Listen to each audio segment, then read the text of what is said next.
Okay. All right. So you've told me this story a few times. Many times. Many times, yeah. And you were saying something that this happened up in Clinton Corners, and I want to hear about the story about you were driving, I think, in the, I don't know, I'm not sure what car you were driving, but that's when you saw something that looked kind of like a light bulb or something like that? Yeah, well, at first it looked like a shooting star flying over the car. So you were driving Yeah, where? well, I was coming from Hyde Park, Okay. and the road was a two-lane road at night. Mm-hmm. And you had a tree-lined road, Right. so you could see this light coming down, and I caught it from the windshield, you know, while I was driving. And it wasn't a shooting star in the normal sense, because it was going slow, you know, for me to see it. They usually just shoot by, and I watched it, and it just kept on going. And Would you say it was going as fast as an airplane, or faster? no, it was slower than that, and it was larger than a star size, or you know, a comet or anything like that. Could you estimate how high it was, or it was hard to tell? It's, you know, I would say it was just above the tree line. Above the tree line. Yeah, and the trees were tall, you know, back then. So anyway, I looked at it and I thought it was a shooting star, because you see them at night. You know, it's no big deal. And then when I probably went almost a quarter of a mile on the road, and this consisted of farms. It was farmland. So you didn't have homes you were looking at, or anybody's house. It was fields.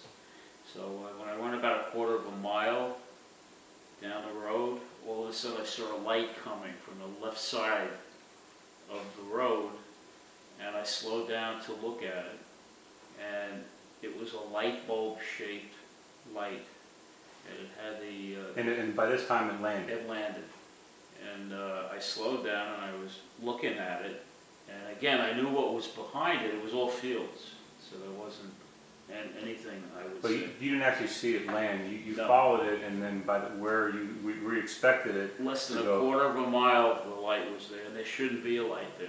There were no road lights or anything, you know, it was dark. So it was shaped like a light bulb, but what was holding it in place? I mean, obviously a light bulb would topple over, but what was I holding have it? no idea. I didn't get that close to So see the platform that if it was on, you know, so I didn't look. How Yeah. close did you say that you got to it? Okay, when I stopped, Mm-hmm. I was looking at it, Yeah. and I would say it was from the shoulder to the field. It was probably about 10 feet, 12 feet back off the road. 10 feet off the road. Yeah. And how far were you from it? I was in the lane. I probably was about maybe 25 feet, 30 feet, around there. And how tall would you estimate it? About, I figured it's about 12 feet. 12 feet tall. Yeah. And it just probably the best shape would be to describe as a light bulb. If you look at this light bulb, that color, the U, Yeah. it looked like a giant light bulb, and it had the coloring of a soft white light. So you could tell it was emitting its own light, Yeah. but this is during the day. This was at night. Oh, it was at night. Okay, it was at night, was it a bright or was it more like a sign that was lit up? Was it more like a light bulb or more like a lit sign? No, Okay. so it was a light bulb. It was exactly like a light bulb. Exactly. I mean, it had the same coloring, the white light. You know, what is that? The Soft white. Okay, so it was about that color. It wasn't a blinding light. Oh, okay. In other words, I wasn't looking at something. I'm going like this, and you could stare at it. Yeah. But it was very bright, which was weird. So I looked at it. I was thinking about getting out of the car, but I was afraid Yeah. because that doesn't belong there. Uh-huh. And I connected the dots where something flew over the car, Yeah. and less than a quarter mile up the road, something sitting there like that. So I Yeah. assumed it was the same thing. It didn't make any sound. Nothing. And how far again away would you estimate that you were from it? About Like you just 25 to 30 feet. 25 to 30. You know, a little west. I was on the other side of the lanes. This Okay. two-lane road. It was on my left. And there was no other cars in the area? Nothing came by. I just took off because figured this doesn't belong here. Yeah. There was no doors or anything. And I actually checked my rear view to see if it was following me. Oh, okay. So, Oh, okay. So going back to where you saw it in the air, you saw it above the tree line, and was it changing directions, or was it going in a straight line? it followed the road. It followed the road. Okay. So it could have been looking at me if there was somebody sitting in that thing.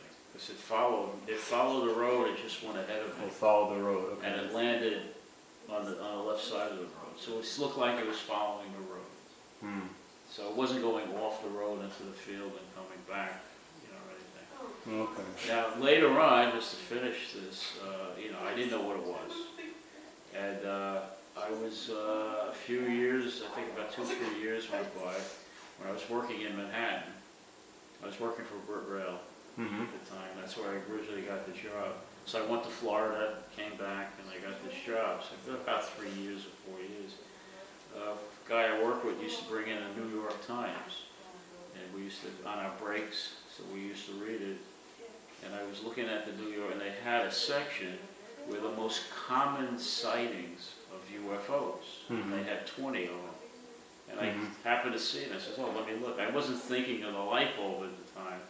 But as I looked, I saw one of the most common was, that you found there, the sighting was a huge light bulb.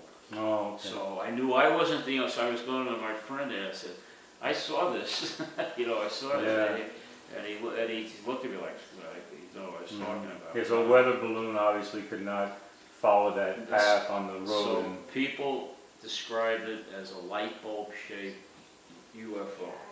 Okay. They didn't describe how it landed or anything like that. So they had a diagram of it, and it was a light bulb. It was just the same thing. So someone else saw exactly what she saw. Yeah, so it was a common. And what year you say that was? What was it? 1973. 1970. Okay, so that probably was the time that I would have been up there around that. There was a lot of sightings around the area. I mean, somebody was always saying they did see a UFO of some kind. And what town was that near again? Well, I was leaving Hyde Park, Hyde Park. going Okay. to Clinton Corners, and then remember the fellow who bought the house, the old man who bought the house, and he overheard me telling your grandmother. Oh, right. He thought I was high, he thought my hair was long, but then he told you. Yeah, when I went to later on. visit, he was So saying, what did he tell you? He saw the same thing, and you said he told you to tell me that he apologizes because he thought I was high or something. Right, yeah. But he did see it, so. Oh, wow. So that, I mean, there's truth to what, I don't know where it comes from. We don't know, but somebody else has seen the same thing. They didn't say exactly where these sightings were, but it's out there. Now where it comes from is another story, I didn't see spacemen coming out or anything like that, So it didn't, but in your view, it didn't look like anything that our technology at the time in 1973 could do. Not to do that, because it doesn't have wings. It's not a helicopter with propellers. It's something that just came down in that shape. And you figure out if it's the same thing that flew over the car and landed. I don't know of anything that does that, like that. And there was a striking light flying over the car. It was low. It was not high. Yeah, that is a common thing where if something is white and illuminated, but it's got like a texture that looks different than any other spacecraft. It does generate its own light, but it's really hard to describe. It's not like it's. Again, I could have went out, get out of the car, and I could have walked up to this thing. I didn't know, it didn't belong there. And then I went back the next day. I didn't tell you. I drove by and I knew pretty much where I was, and I was at that side of the lane and I was trying to look for any marks. Oh, so you looked for some kind of a landing prints or anything like that? There was nothing. You didn't see anything there? Not a thing. It was clear. Wow. And I was going slow, where I could see pretty much off the road, off the shoulder, you know, if it was there or not. And what time do you think it was at that I time? was coming back about 9, between 9 and 10. Okay. It's And the that guy- part of town is pretty quiet around 9 or 10. Yeah, but I was away from Hyde Park, I was coming from there. So this was Okay. in the middle of nowhere. And Okay. it's the back road, it was farmland, and if you saw it during the day, you know, it's fields on Mhm. both sides. And the houses are set back, you know, away from it. So there was nobody around there, Okay. you know. And why would they be sitting there at night with a giant light bulb? Yeah. Yeah. Oh, okay. So we never found out, we didn't. You never knew, found never out. saw it. Okay. All right. And then you mentioned that you and your wife at the time, Gail, saw a whole bunch of a series of lights. So if you could tell us where that was and the approximate date and the time and everything to start off with. Let me think about when we did this. I was 18, so it was 1968. Okay. And we left the house. I had a Volkswagen, remember the Volkswagen Bug. And we used to go parking by the creek. So we left the house, and it's probably a mile and a half to 2 miles away from the house. Mm-hmm. And we were having a good time in the car. And then we got out, I was smoking, Mm-hmm. and we were looking at the creek, looking at the water. And it was a clear night. Mm-hmm. It was a full moon, it was bright, you could see the sky. And the moon was here, the action started here, so it wasn't the moon blending in with what I was seeing. Okay, so it was a clear view. Yeah. You weren't looking at a Yeah, reflection I in wasn't- it was through the behind glass. me, You yeah. were looking outside directly. You weren't So I looking was through a car looking window. at the open space Okay. in the sky, so there was the full moon was in back of me, but it was light. But you were outside of the car. I was outside. Okay. We both got out, and then we looked up, and all of a sudden it looked like shooting stars again, without the tail. It was just the actual stars. Mm-hmm. And I watched these. I watched 2 or 3 in the sky coming, and Gail saw the same thing. And they were really going really fast. I mean, this was going fast. It wasn't like the other one. And they were shooting across the sky, back and forth. Originally there was like 2 or 3 doing this, then there was 2 more. So a total of 5 or 6. Altogether, what I could see going in every which direction was about 8. 8. Of So you these saw. objects. Okay, and about the approximate diameter, were they smaller than the moon or about the same size from your It was a perspective? little larger than a star that you're looking at. A little larger than a star. A little Okay. larger. And the stars are in the background, so these were lower. You know, these. Well, they were lower than Yeah, the stars. they were okay. lower, yeah, but there was So no they were sound. closer to the tree line. They were There was no tree line there. okay, but they were closer to the horizon. You mean? Is that Yeah. okay? So when you're looking up at stars, you Yeah. see all the stars as the backdrop. Mm-hmm. And in the middle, and they were smaller, because these things appeared to be closer, Okay. and they were a lot larger. We're looking at a very large star. Okay. So you didn't pay attention to the actual stars. Okay. But So they were moving. they were moving in an odd direction. Now, the one thing that people describe with these types of UFOs is that they have call these observables. One is instant acceleration and instant direction changes, where an object can go from a stop and just instantly accelerate to full speed without any gradual acceleration. That's one thing. And then another thing is that they'll change directions. They'll make right-angle turns and do things like. Did you see anything like that with these lights? Check and check and check. Okay. They disappeared. Like 2 or 3 would go this way, and they're gone. You didn't even see where they went. That's how fast they went. Then 2 or 3 would come back again. So it's like somebody was throwing them, around. And it had to be at a high rate of speed because there was no sound. You didn't hear anything. And Gail was saying she was becoming afraid of these things. She says, we have planes that do something like this. And I said, not that I know of, Yeah. So she was looking at it. She said, what are they doing? She didn't understand it. Like, what is this? I said, it's a light show, some kind. And we watched it, I'd say, almost a half hour. You know, we were just staring at these things. Did you stay until there was no longer? Or No, you we just actually left. You left and they were still moving. They were still There going was still, one or two was still coming around. And she was actually getting scared. So that's when I took her home, because she didn't know. I said, I don't know what these things are. Did you see them at all go up to the sky, or was it more parallel to the, was the direction generally more parallel to the horizon? They were going left and right, Okay. but some did climb above the others and then make it look like a turn. They would go this way, that way. So they did climb, then they dropped back down again, left, right, and it was all over the sky. You know, if you look at it as a frame that you're staring at, you've got these things going like this, really, you know, and they're going up and down, and then they disappeared wherever they went off to. So they went out of the frame, and they went somewhere, and then they shot back again. And when I looked at it, it was about 8. That if they clustered together, it was about 8, and then they broke up.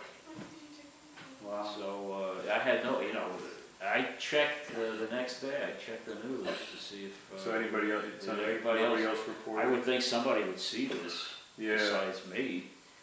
Gail saw it, so I had a witness. I wish I had a camera if I could. Back then, now solve the problem, you know. Yeah, right. But there was no news reports that I could find. Nobody said objects in the sky, you know, lights in the sky or anything. So I don't know what it was. I never saw that again, you know. So wow, that was the only time. Oh, okay. Oh, interesting. So but again, up in the area at the time, in those years, there were a lot of reports of UFOs. So a lot of people you talked to in the area were reporting similar things? Barry and his brother used to go to Monticello when he used to deliver pies, you know, to the stores. Yes. And they were climbing, they were going over the mountain range to get there. And they swear that they saw a UFO coming up, you know, from like the valley, and getting above the mountains, and it was going real slow. And he said, yeah, we saw it, because I was telling him about that, and he says, me and my brother saw it, not the same thing, but it was an actual UFO that they were saying.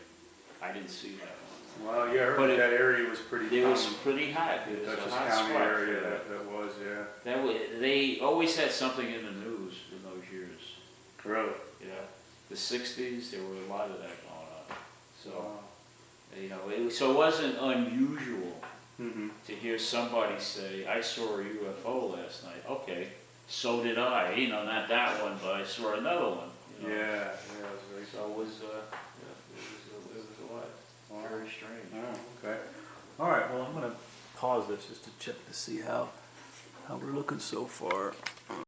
Okay, all right. I'll give you the facts first, then you ask me, you know, questions, because it'll go on forever. Okay. All right. It was a Friday night.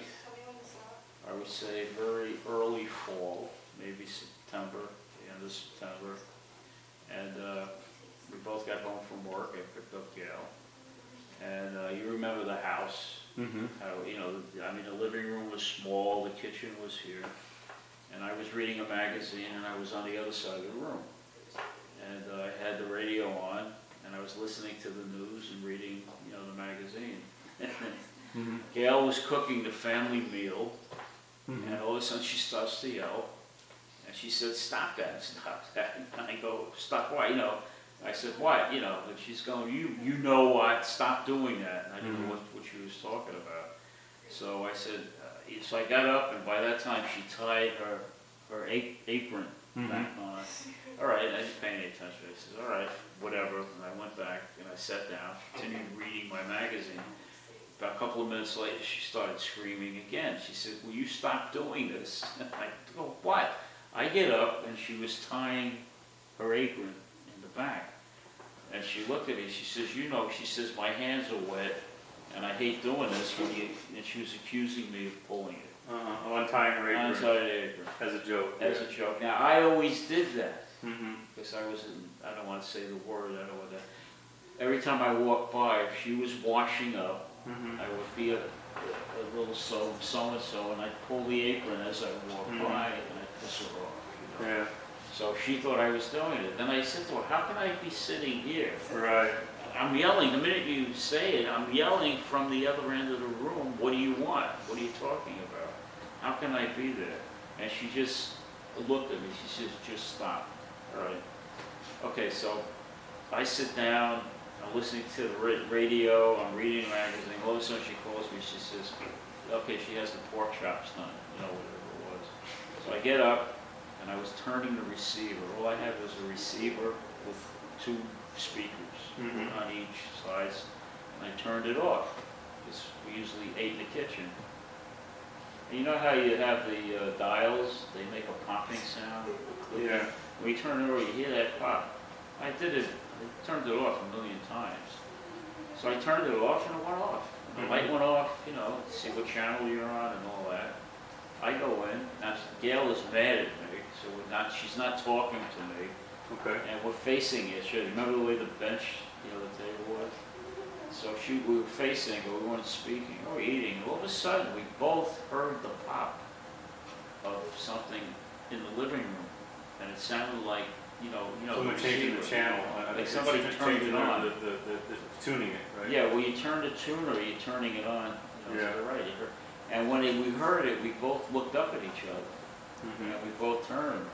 And it was like, what was that? And then I started hearing. Now, I'm sorry, was the receiver off at the time, or was it on? I could swear I turned it off. Okay. I heard the click. You know how the dials used to be Yeah. on the old receivers, and you could play the radio or whatever, and the light went off. So I'm pretty sure I turned it off. Okay. So we both heard this little popping sound, which is the same sound you get when you turn it on.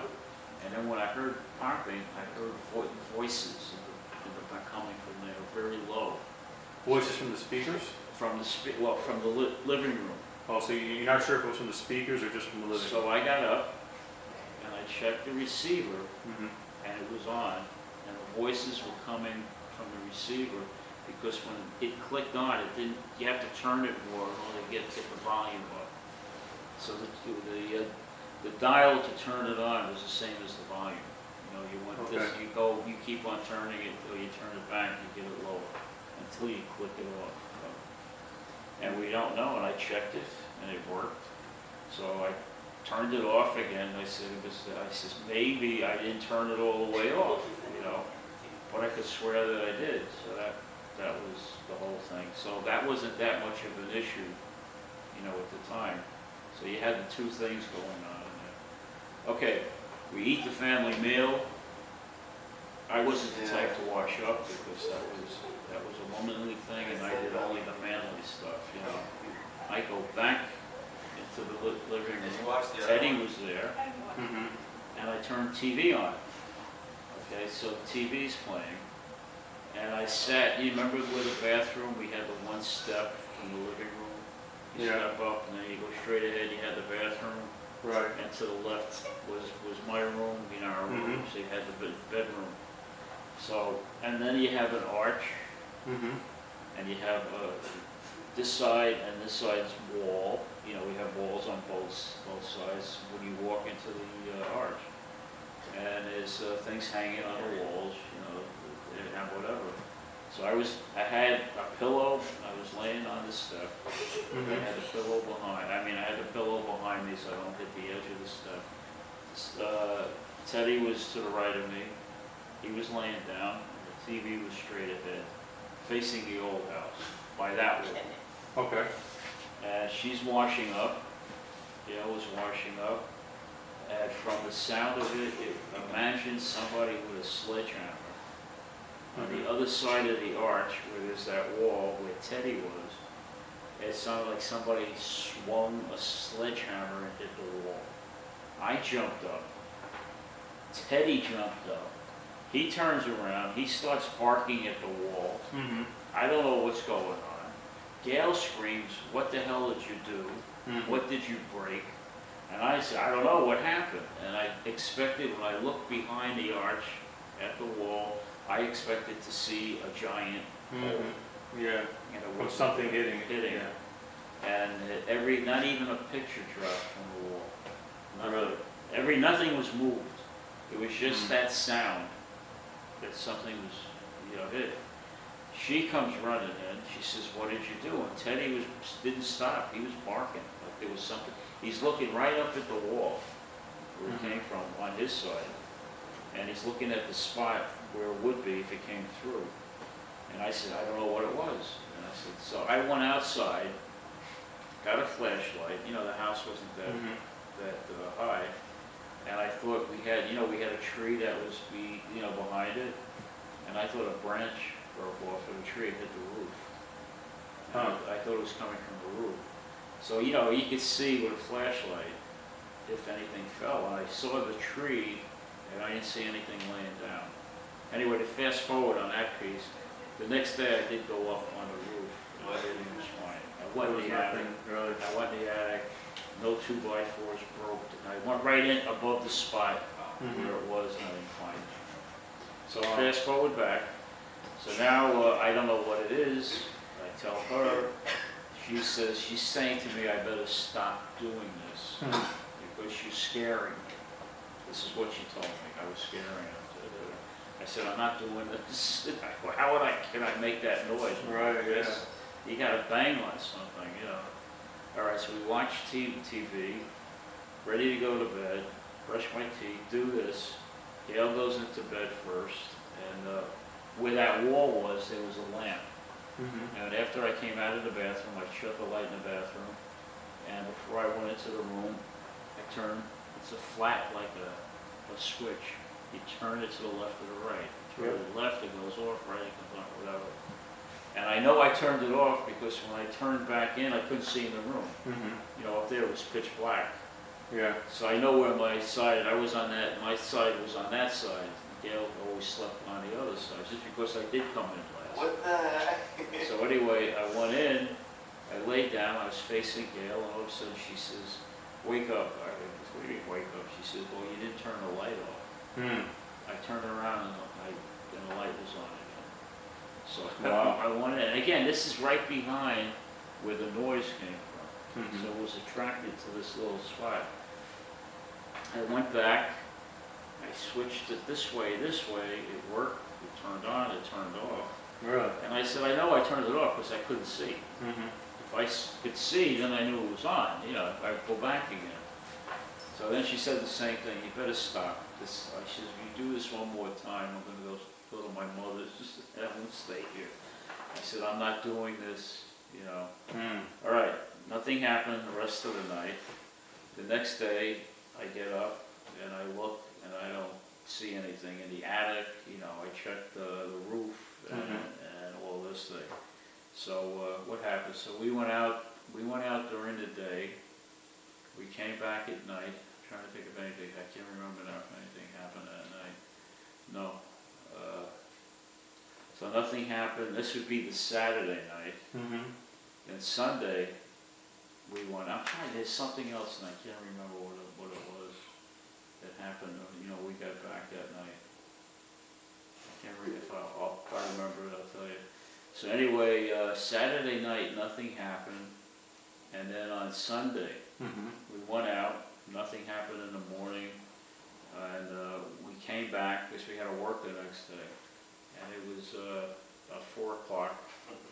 And she put something in the oven, and she was washing up. And the window in the kitchen faced the old house. Right. So she calls me. She says, I said, what? She says, come in. I want to show you something. So I walk in, and the old house, one of the lights are on in the room.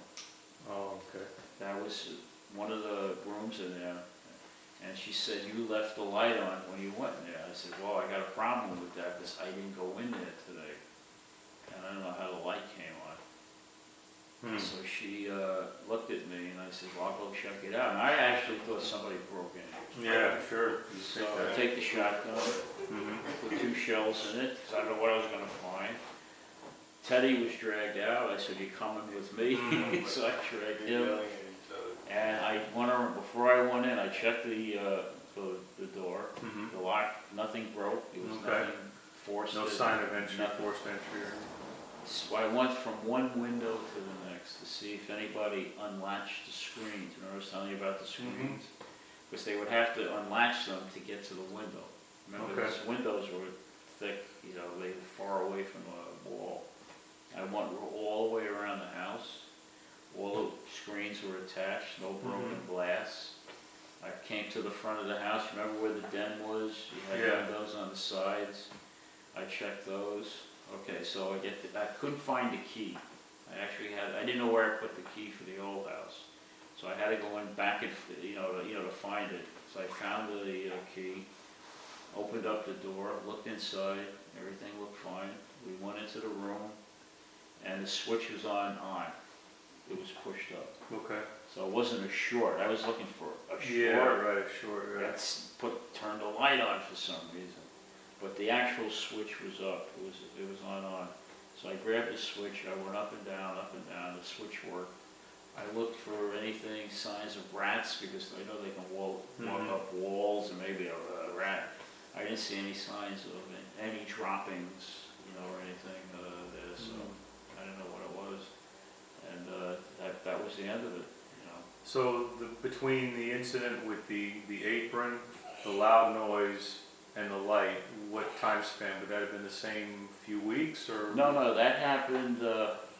It started on a Friday night with the noise and all that. Saturday, I think we skipped Saturday. I don't think because we were out almost the whole day. Yeah. And then we went out. We ate out, that kind of thing. We may have went to the movies or something. So in the morning, nothing happened. We were out the whole day. When we got back at night, nothing happened. We didn't experience anything like that. So it was just a strange few days that this all happened. 3 days now. About a week to 2 weeks. About a week to 2 weeks after that, I was in the house, and I was studying to take my life insurance, the test, so I get a license from the state. And they used to send me home. I had like 3 days a week that I had to sit and study. I drove Gail to work, came back, and I was laying on the sofa facing the kitchen, if you remember. Teddy was alongside of me on the floor. Yeah. Got my head laying there. It was a nice day. The sun was out, and no problems. And all of a sudden, from the direction of the kitchen coming through, the temperature must have dropped 40 degrees. I mean, you felt this cold coming through. And it passed me. I mean, it actually went through. Teddy jumps up and stands like this, and he's watching. He's looking, and he followed. His head turns to the door.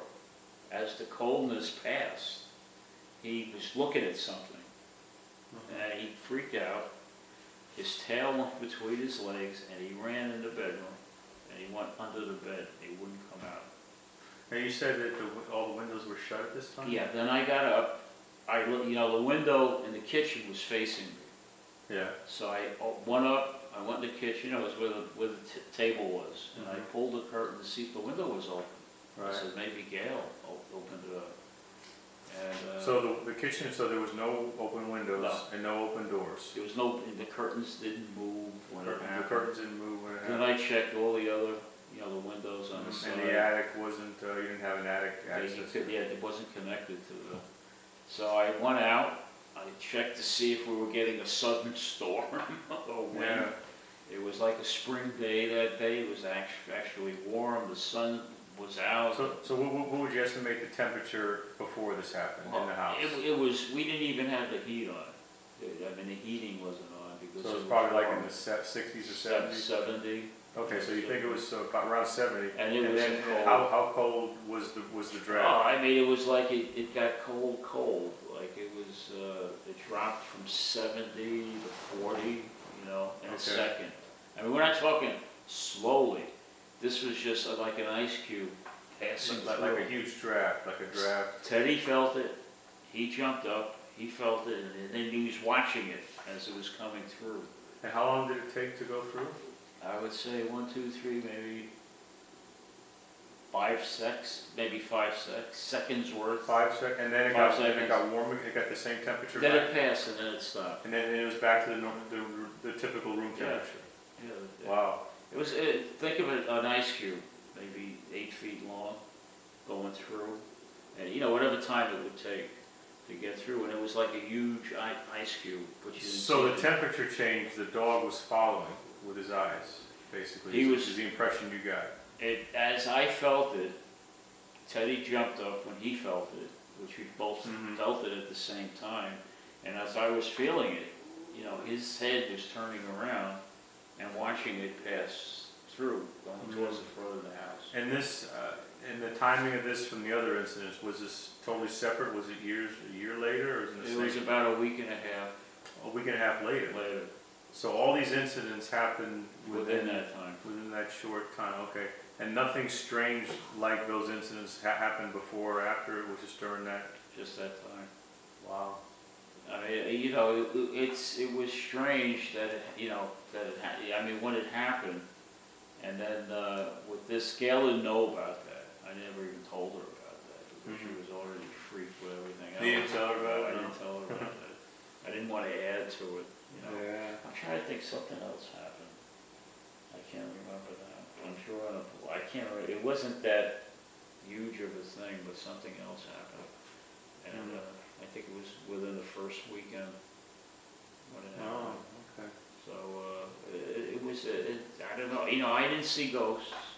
It's not like I saw a spirit. I'm telling you, she was a witness.